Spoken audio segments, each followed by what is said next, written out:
네, 잔매거진 2부의 문이 활짝 열렸습니다. 앞서 예고해드린 대로 취업신문고 오늘 함께 해보도록 할 텐데요. 오늘도 변함없이 청년들의 고민을 상담해 주실 두 분 자리해 주셨습니다. 먼저 Y스토리의 윤성혜 대표님, 안녕하세요. 안녕하세요. 네, 반갑습니다. 여러분들의 스토리를 돕겠습니다. 스토리 코치 윤성혜입니다. 네, 오늘도 여러분들의 이야기에 잘 귀 기울여 주시길 바라겠고요. 계속해서 커리어노트의 정철상 대표 자리해 주셨습니다. 안녕하세요. 안녕하세요. 여러분들의 취업 진로 고민을 썰어드릴 커리어 코치 정철상입니다. 예, 오늘 고민을 그냥 아주 팍팍팍 그냥 썰어주시기를 바라겠습니다. 자, 오늘도 취업에 대한 고민으로 입맛을 잃은 또 미래에 대한 불안감에 잠 못 드는 우리 청년들을 위해서 두 분 멘토께서 많은 상담을 해 주실 텐데요. 02845-1901, 1902 두 대의 전화로 전화 주시면 되겠고요. 인터넷 메일로도 상담 신청이 가능합니다. 첫 번째 전화부터 바로 받아보도록 하겠습니다. 연결된 분 만나보죠. 여보세요. 네, 여보세요. 네, 안녕하세요. 반갑습니다. 네, 안녕하세요. 저는 서울 사는 취업 준비생입니다. 아, 예, 반갑습니다. 목소리에 굉장히 어떤 우울함과 불안감이 지금 잔뜩 묻어 있습니다. 맞습니까? 네, 그렇습니다. 그래요. 아, 좋습니다. 예. 아, 뭐 때문에 그렇게 고민이시고 뭐 때문에 그렇게 힘드신지 속 시원하게 한번 털어놔 주시겠어요? 제가 지금까지 뭐 서류 전형도 좀 많이 떨어져 봤고, 네. 서류 전형에서 붙어도 막 이제 면접 보고 떨어진 적이 몇 번 있거든요. 네. 근데 좀 궁금한 부분이, 면접을 볼 때 첫인상에서 거의 합격, 불합격으로 나뉜다고 하잖아요. 근데 어떤 부분에서 첫인상을 진짜 강하게 좋게 줄 수 있을까 궁금합니다.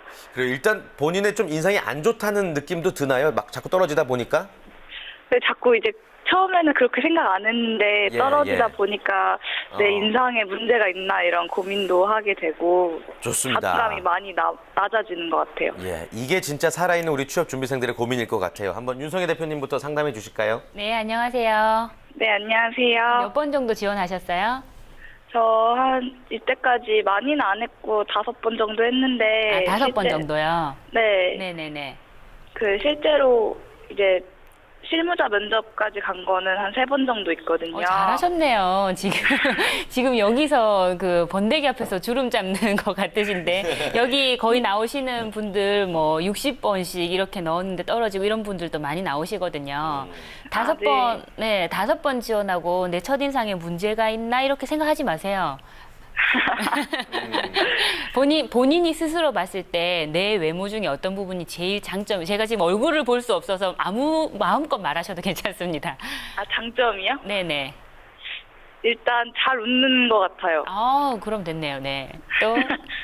또 그게 제 장점이고 다른 건 잘 모르겠습니다. 네. 잘 웃는 것 같다. 지금 웃는 것 같다 말씀을 하셔서 조금 말씀을 드리면 그 웃음이라는 부분에 대해서 질문을 많이 하세요. 네. 그러니까 많이 웃는 게 좋으냐 아니면 좀 많이 웃으면 실없어 보이냐 이런 질문도 굉장히 디테일하게 많이 하시는데 이렇게 항상 밝은 표정, 웃는 상인 표정인 거는 무조건 좋다고 볼 수 있겠지만 면접을 보면서 이렇게 소리를 내면서 계속 한마디 얘기를 듣고 으흥 하고 웃고 한마디 얘기 들을 때 으흥 하고 웃고 이런 부분에서는 약간 저 친구 좀 가볍게 면접 보러 왔나 이런 생각을 가지게 할 수 있거든요.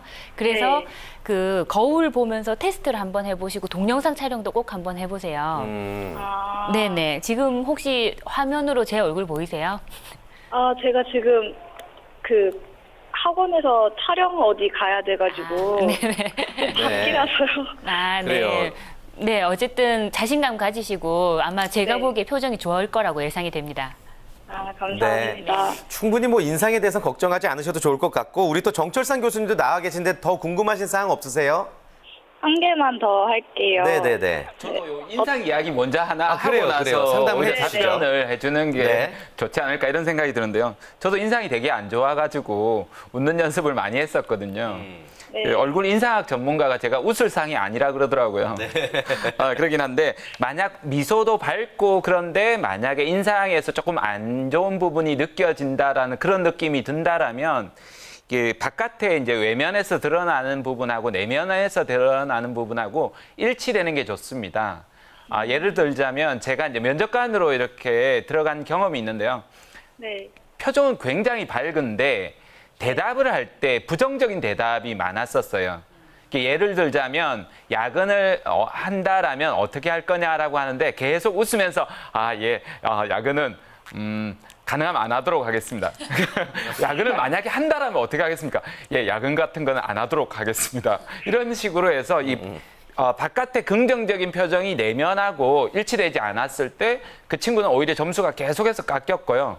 또 한편으로 한 친구는 되게 표정이 조금 무겁고 어두웠었는데 그 친구는 진실성, 긍정성, 이런 묵직함 이런 부분들이 오히려 인정을 받아서 마지막에 채용이 역전이 된 사례가 있습니다. 그래서 외면하고 내면을 한번 더 일치시키면 좋겠다 이런 생각이 듭니다. 외면과 내면을 일치시키자. 자, 그리고 질문 한 가지 더 주실 수 있다고 했죠. 어떤 게 궁금하다고 하셨죠?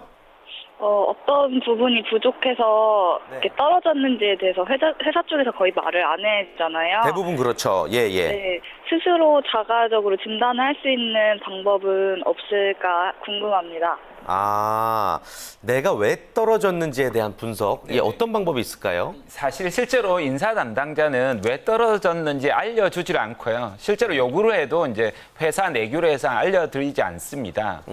그래서 저도 마찬가지로 채용 담당을 하다 보니까 제가 이런 정보들을 많이 전해드리곤 했었는데요. 그러니까 하나씩 2개씩 코멘트를 드리다가 나중에 보니까 한 100가지도 넘어가더라고요. 한 5가지로 제가 축약을 해볼 테니까 한번 받아 적어보세요. 네. 첫 번째로 목표 기업, 네. 목표 업종, 목표 직무 분석이 잘 돼 있어야 됩니다. 그래서 정확하게 거기에서 요구하는 자격 요건이 무엇인지 두 번째로 알고 있어야 되고요. 네. 자격 요건과 나의 역량을 검토를 하셔야 됩니다. 두 번째로. 그다음 세 번째로 취업 준비 서류, 그러니까 이력서나 자기소개서나 이런 부분들도 상당히 사실 중요합니다. 그래서 그런 부분들 아주 꼼꼼하게 검토를 하셔야 되고요.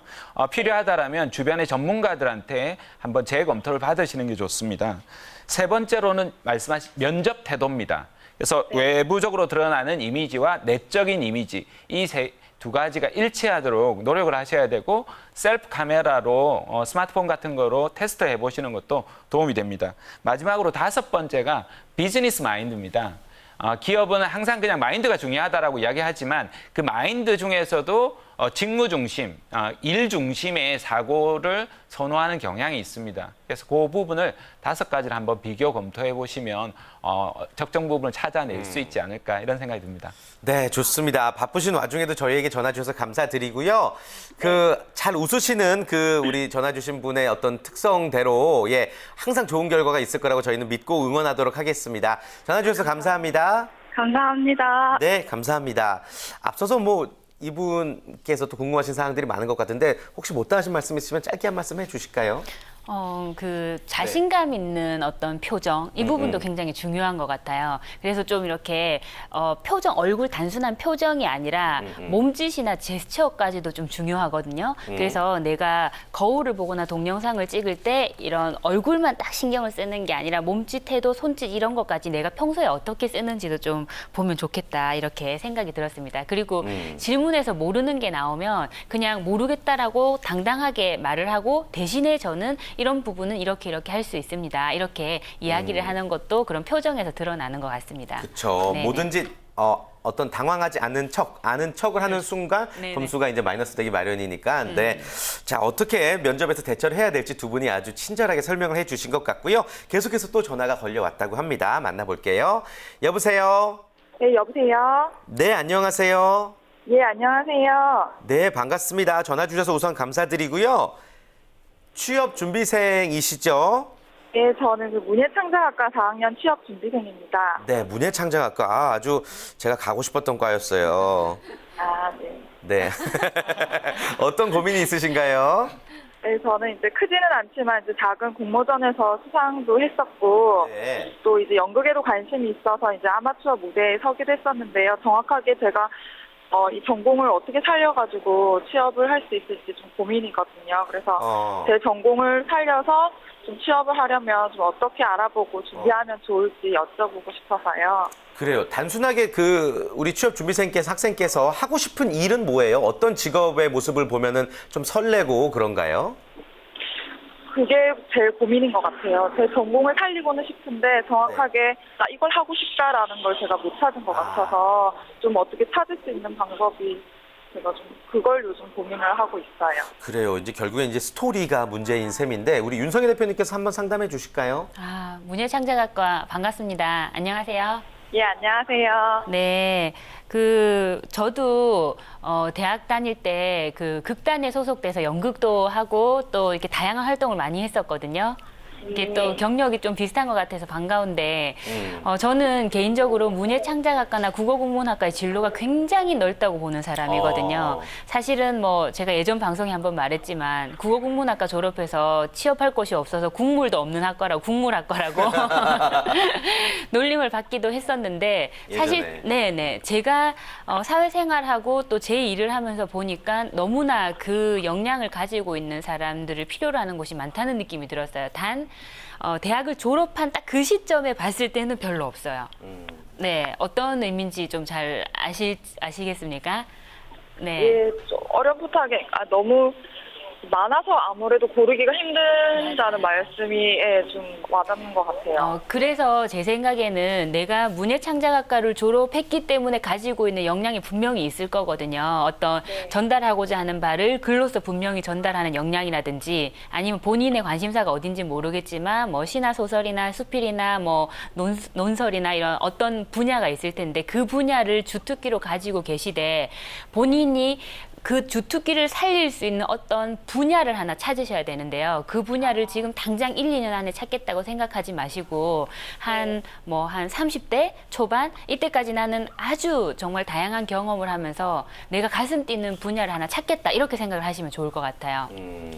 네, 저 같은 경우는 저도 이제 비슷한 케이스였는데 막 사업을 하시는 사장님들을 보면 사업을 하고 싶다가 또 뭐 예를 들면 기획을 하는 사람 보면 기획을 하고 싶다가 이렇게 여러 하고 싶은 게 저도 막 혼재되어 있던 상황에서 그 일을 부딪혀서 직접 하다 보니 조금 분야가 좁혀졌고 그때 제가 가지고 있는 역량이 이렇게 접목이 되니까 훨씬 그게 뛰어난 인정을 받더라고요. 그래서 지금 더 많이 탐색하는 기간을 좀 가지셨으면 좋겠습니다. 그리고 그럴 때 뭐라도 이제 같이 하시면서 그렇게 하시면 좋을 것 같아요. 좋습니다. 지금 전화 주신 분께서는 아마 그 인문계의 90%가 논다는 인구론이란 단어가 제일 싫으시죠? 예. 그래요. 그게 참 부정적으로 들리고 왜 이과에서 나는 뭘 할 수 있을 것인가에 대한 계속 정체성의 고민의 연속이신 것 같은데 우리 정철상 교수님께서도 나와 계시거든요. 친절하게 또 상담해 드릴게요. 예. 네네. 저희 멍 때리시면 안 됩니다. 생방송. 예. 일단 좁혀 나가는 작업을 하셔야 될 것 같습니다. 4학년이 되었는데도 아직도 여러 가지 이제 직업 분야에 대한 고민을 가지고 계신 만큼 좁혀 나가는 작업을 해야 되는데 학교 선배님이나 교수님이나 취업 지원센터나 이런 부분들을 보시는 게 좋고요. 저도 어문 계열을 졸업을 했는데 어문 계열인 경우에는 사실은 광범위한 분야가 있습니다. 그래서 직접적인 경험을 거치는 것들이 가장 중요한 작업이기 때문에 경험을 통해서 배워야 되고 만약 무대를 나가고 싶다든지 글을 쓰고 싶다든지 일반적인 직무가 아니라면 가장 낮은 자세에서 저는 일을 해보길 권합니다. 그래서 가장 높은 자리에 저는 올라갈 수 있다고 믿고 있는 사람이기 때문에 바닥에서 일하는 것을 두려워하지만 않는다라면 충분히 저는 해나갈 수 있다라고 그렇게 말씀드리고 싶습니다. 바닥에서 일하는 것을 두려워하지만 않는다면 충분히 해나갈 수 있다. 전공과 관계없이. 좋습니다. 자, 끝으로 또 하시고 싶은 말씀 있으면 한 말씀 해주시겠어요? 궁금증도 마지막으로 좋고요. 질문을 하나만 더 하고 싶은데요. 네네. 그러니까 만약에 제 전공을 만약에 살리기를 제가 굳이 살리지 않아도 된다. 그럼 다른 분야는 취업을 어떻게 할 수 있을까라고 준비를 만약 한다면 어떤 방법이 있을까요? 네, 좀 연결돼서 한 말씀 해주시죠. 제가 세 가지로 말씀드리겠습니다. 첫 번째로 자기 탐색입니다. 내가 무엇을 좋아하는가, 그러니까 흥미, 적성 검사를 통해서 본인이 자기 탐색을 한번 하시고요. 두 번째가 방향성입니다. 내가 어떻게 살고 싶은가에 대한 방향성을 가지고 있어야 됩니다. 그다음 세 번째로가 가치관인데요. 내가 무엇을 중요하게 생각하는지, 그다음 무엇을 잘할 수 있는지 이런 부분들을 찾아내시는 게 되게 중요합니다. 지금 당장에는 취업 정보, 직업 정보가 중요해 보이겠지만 이 세 가지를 큰 틀로 잡으시면 저는 잘해 나갈 수 있을 거라 그런 생각이 듭니다. 네, 말씀 주신 세 가지를 명심하시길 바라겠습니다. 오늘 전화 주셔서 감사합니다. 예, 고맙습니다. 네, 좋은 결과 있길 기대하겠습니다. 자, 이렇게 수요일마다 진행했던 취업 상담소 아쉽지만 오늘이 마지막 시간입니다. 정말 두 분이 친언니, 친누나, 친형처럼 이렇게 멋진 상담을 해주셔서 많은 분들이 도움을 받으셨는데 여전히 우리 대한민국 취업준비생들이 힘들어할 것 같아요. 그분들에게 힘내라는 또 아쉽지만 마지막 작별 인사 또 응원의 말씀 동시에 좀 부탁드려 볼까요? 네. 네, 오늘이 마지막인 거 모르셨죠? 여러분들이랑 만나서 너무 반가웠고 또 상담글을 매일매일 이렇게 받을 수 있어서 저 또한 굉장히 성장할 수 있는 시간이 되었는데요. 제가 마지막으로는 두 가지 메시지를 드리고 싶어요. 첫 번째 메시지는요. 계속 제가 이걸 할까요? 저걸 할까요? 라고 이렇게 선택을 하는 것만을 고민하시는 게 아니라 내가 이 상황에서 어떤 태도를 가질까? 나는 어떤 사람일까? 나는 어떤 자세를 취할 수 있을까? 이런 부분을 생각하는 우리 취준생 여러분이 되셨으면 좋겠고요. 네. 그리고 두 번째 얘기는 좀 더 당당해지시길 바랍니다. 회사가 여러분을 선택하지 않는 게 아닙니다. 여러분이 회사를 선택하지 않는 거예요. 그냥 당당하게 나는 나인 걸 이렇게 하면서 지내셨으면 좋겠습니다. 여러분들이랑 자주 또 다른 자리에서 뵙도록 하겠습니다. 네, 분명히 잔멸거진을 통해서 또 다른 좋은 코너를 통해서 인사를 다시 드리게 될 것 같고요. 교수님도 한 말씀 전해주시죠. 항상 저희에게 에너지를 팍팍 불어넣어 주셨잖아요. 네, 사실 저도 여러 가지 그 어떤 방송보다도 제가 가장 즐겁고 재미있게 했던 방송이어서 시청해 주신 분들에게 정말 감사드리고요. 저도 한 두 가지 말씀을 드리면 정말 지치지 말고 꾸준하게 나아가는 게 가장 중요한 과제입니다. 삶의 과제고요. 두 번째로는 정말 겁내지 말고 과감하게 실행하고 도전해 나가시길 응원하겠습니다. 감사합니다. 네, 감사합니다. 자, 취업 상담소는 여기서 이렇게 마무리를 하도록 하겠습니다. 그동안 함께 해주신 두 분 고맙습니다. 고맙습니다. 네.